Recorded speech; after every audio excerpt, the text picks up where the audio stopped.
People trusted Greenbox. The company sold eco-friendly products online. Their customers felt good buying from them. They were more than customers. They were a community. One day, that trust shattered into a million tiny pieces. The company suffered a huge data breach. Cybercriminals, the bad actors of the digital world, broke in. They did not just steal data. They stole names. They stole addresses. They stole credit card numbers. They stole the foundation of the business itself. The news spread like wildfire on social media. Customers were not just upset. They felt betrayed. Sales plummeted. Trust was gone. Greenbox was in a free fall. The team felt helpless. They had built something special, and now it was crumbling. They realized that fixing the immediate technical problem was not enough. A simple patch or a quick software update would be like putting a small bandage on a massive wound. They needed a real plan. They needed a strong, reliable cybersecurity framework. This plan would be their guide. It would help them prevent future attacks. It would help them find intrusions much faster. And it would give them a script for how to respond with confidence. Most importantly, this comprehensive plan was their only real path to winning back the trust they had lost. The story of Greenbox is not unique. It happens every single day to businesses big and small. A company spends years, sometimes decades, building a reputation. They work hard to earn the loyalty of their customers, and then, in a matter of hours, a security failure can wipe it all away. Suddenly, you are not the company that sells great products. You are the company that lost everyone's data. This is why cybersecurity is not just an IT problem. It is a business problem. It is a trust problem. Acting before a crisis is the only way to protect the heart of your organization. It is about being prepared, not just scared. So, what does it mean to be prepared? It means moving from a reactive state to a proactive one. It means you stop waiting for bad things to happen and start building defenses to keep them out. What exactly is a cybersecurity framework? Let's break it down. Think of it like building a house. You would not just start nailing boards together and hope for the best. You would start with a blueprint. That blueprint tells you where the walls go, where the electrical wiring runs, and where to put the plumbing. It provides a complete plan to make the house strong, safe, and functional. A cybersecurity framework is the blueprint for your company's digital safety. It is a set of rules, guidelines, and best practices.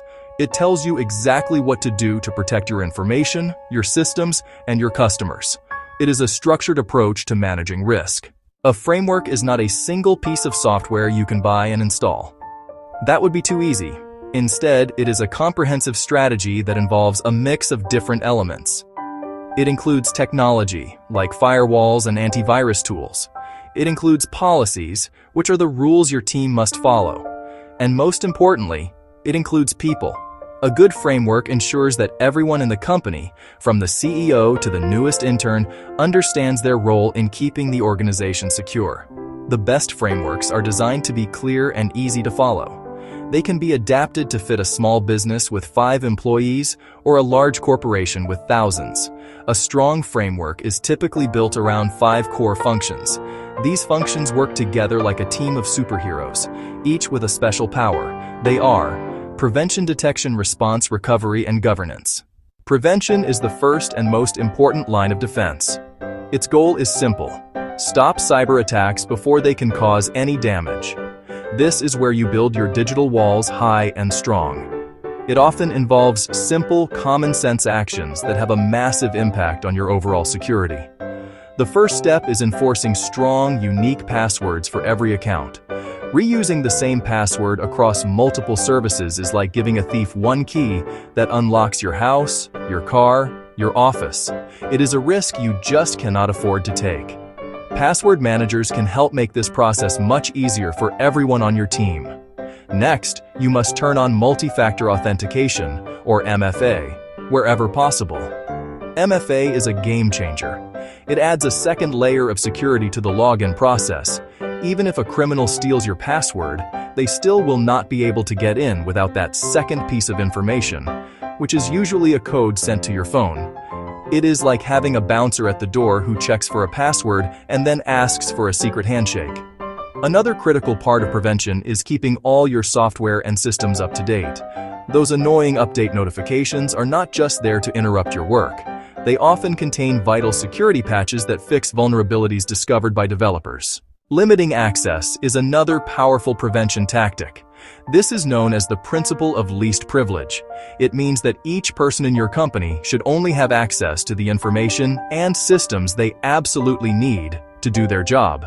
An employee in the marketing department probably does not need access to sensitive financial records. By restricting access, you limit the potential damage if one person's account is ever compromised. Finally, basic tools like firewalls and antivirus software are non-negotiable. Firewall antivirus software. A firewall acts as a filter for your network, blocking malicious traffic, while antivirus software scans for and removes harmful programs. These are your digital gatekeepers. Simple, ongoing training is also a cornerstone of prevention. You need to teach your staff how to spot common scams, especially phishing emails. Phishing attacks are designed to trick people into giving away sensitive information or clicking on malicious links. Regular bite-sized training sessions can teach employees to be skeptical. Teach them to hover over links to see the real destination. Never open attachments from unknown senders. Even with the best prevention measures in place, you have to assume that some threats will eventually get through. No defense is perfect. That is why detection is so critical. Detection is about finding signs of an attack as early as possible. The longer an attacker remains undetected, the more damage they can do. They can steal more data. They can install more malware. They can burrow deeper into your systems. The goal is to shorten dwell time from months or weeks down to just hours or even minutes. Fast detection minimizes the harm. Monitor your systems constantly. Watch your network traffic. Watch your servers. Watch employee devices. Use security tools that automatically alert you to suspicious activity. Example, log in from an unusual location. Example, a large outbound data transfer. These automated systems are your digital alarm bells. They work 24/7, even when your team sleeps. Once you have detected an attack, the clock starts ticking. What you do next and how quickly you do it can make all the difference. This is where the response function of your framework comes into play. A good response is not about panic. It is about a clear, predefined plan executed with calm and precision. Incident Response Plan, a step-by-step guide for your team. It removes guesswork and chaos, letting your team act decisively and effectively. Define roles and responsibilities. Who is in charge of the response effort? Who handles technical tasks, like isolating systems? Who handles communication with employees, customers, and legal advisors? When everyone knows their role, there is no confusion or delay.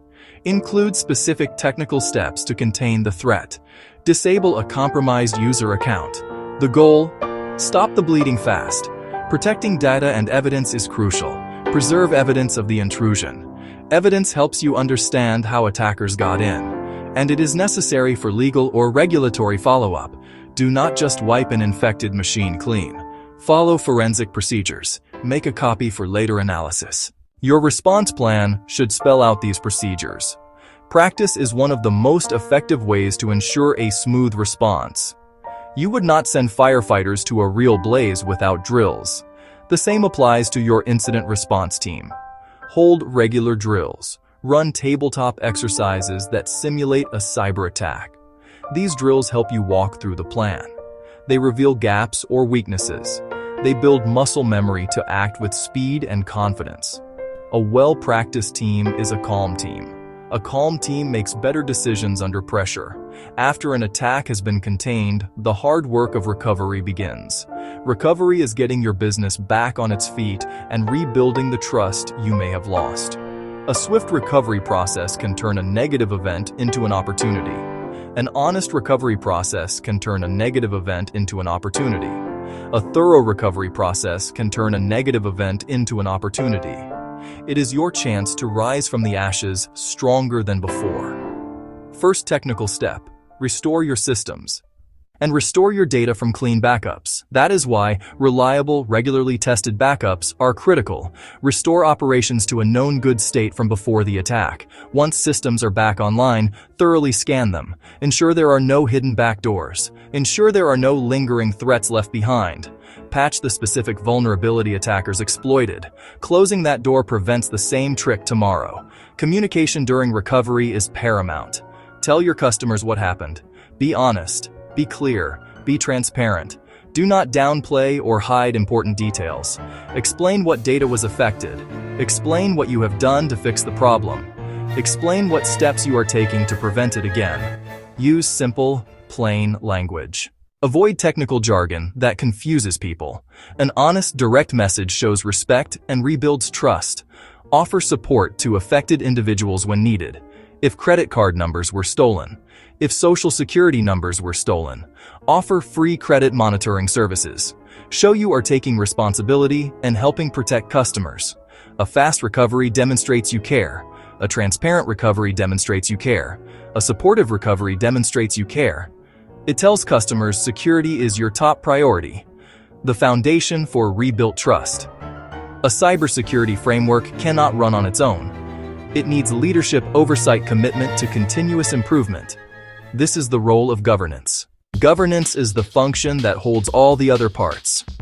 Prevention, detection, response, recovery together. It means someone must be officially in charge of security. That person or team sets the rules, ensures they are followed, and regularly reviews the security program. Without strong governance, plans and tools will eventually fail. Governance establishes clear security policies and procedures. These are the written rules that guide your team's actions. For example, password requirements, policy, secure onboarding procedure. Governance means regular risk assessments, identifying weaknesses, and creating plans to address them. Look at your business through a security lens. Make strategic investment decisions to reduce most risk. Commit to learning from every incident, big or small. After any event, conduct a post-incident review. This is not about blame. It is about understanding what and why. Ask root causes. Ask what went well. Ask what did not go well. Ask how do we prevent this again? The answers are pure gold. Use insights to make tangible improvements. Update policy, provide training, implement a new security tool. This learning cycle makes your program stronger over time. Threats constantly evolve. Your defenses must evolve too. Let's return to the story of Greenbox. After their devastating data breach, the company did not just give up. They decided to fight back, not against the attackers, but for their customers' trust. They embraced the principles of a cybersecurity framework and started making real changes. They began with simple, powerful steps. They implemented multi-factor authentication across all their systems. They hired an expert to help them update and patch every piece of software. They created a clear and simple plan for their team to follow. This was their new blueprint for safety. They were open and honest with their customers throughout the entire process. They sent out regular updates, not in confusing corporate speak, but in plain, simple language. They said, "We made a mistake. Here is what we are doing to fix it." This radical honesty was refreshing. They explained the new security measures they were putting in place. They detailed their new training programs for staff. They even created a small public dashboard on their website showing the status of their security improvements. They were not hiding their journey. They were sharing it. This transparency began to slowly mend the broken trust. A few months later, their new framework was put to the test. A new phishing campaign targeted their employees. But this time, things were different. Because of their new training, an employee immediately recognized the suspicious email and reported it to the IT team. The security team, following their new detection and response plan, quickly analyzed the threat. They confirmed it was a malicious attack and were able to block the sender and delete the email from all other inboxes before anyone else could click on it. The entire incident was contained in under an hour. No data was lost. Nothing was compromised. Instead of staying silent, Greenbox chose to be transparent once again. They sent a brief, calm message to their customers. They explained that a minor attack was attempted, it was detected immediately, And it was stopped successfully because of the new security systems they had built. They showed that their plan worked. Customers saw this not as another failure, but as a success. They saw a company that had learned from its past and was now capable of protecting them. Trust, which had been shattered, began to return. Sales started to climb again. Greenbox had not just recovered, they had become stronger and more resilient than ever before. The world of cyber threats will never stop changing. New tactics, new dangers will emerge every year. You cannot build a fortress that is 100% impenetrable, but you do not have to. You can be prepared. A strong, simple cybersecurity framework helps you do just that. It gives you a plan to prevent what you can, detect what you cannot, respond quickly, recover completely.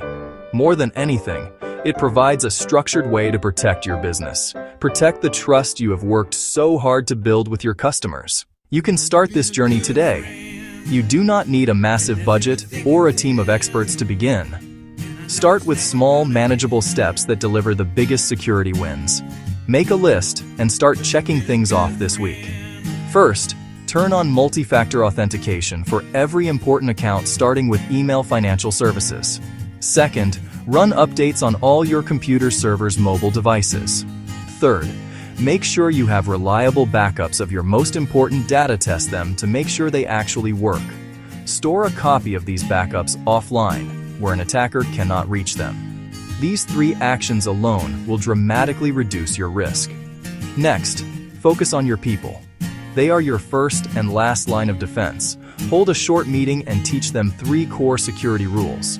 Always be suspicious of links and attachments in emails. Always use a strong and unique password for every account. Always report anything that looks odd or suspicious immediately. Create a culture where it is safe to report a mistake. Finally, officially choose one person in your organization to be the owner of security. This person does not have to be a technical genius, but they need to be responsible for making sure these simple steps are followed consistently. Trust is the most valuable asset your business has. It is hard to earn and incredibly easy to lose. Protecting your customers' data is one of the most direct ways to protect that trust. By adopting a cybersecurity framework, you are sending a clear message. You care, you are prepared, you are worthy of their confidence.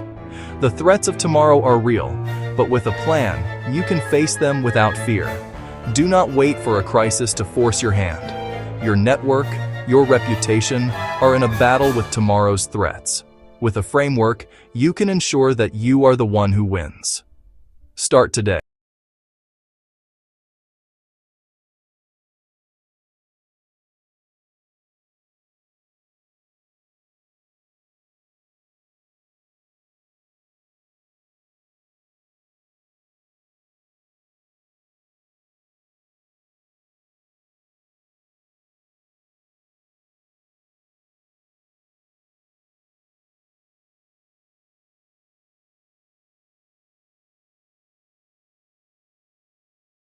Conflict is a fundamental part of the human experience. It quietly weaves its way into our lives, appearing in our homes with loved ones, at our workplaces, among colleagues, and even on the grand stage between nations. We often view it as a destructive force, a storm that threatens to break bonds and leave behind a trail of hurt feelings and broken trust.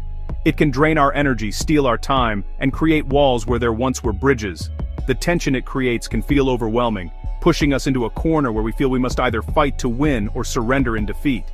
This common view, however, only tells half of the story. The other half of the story is one of opportunity.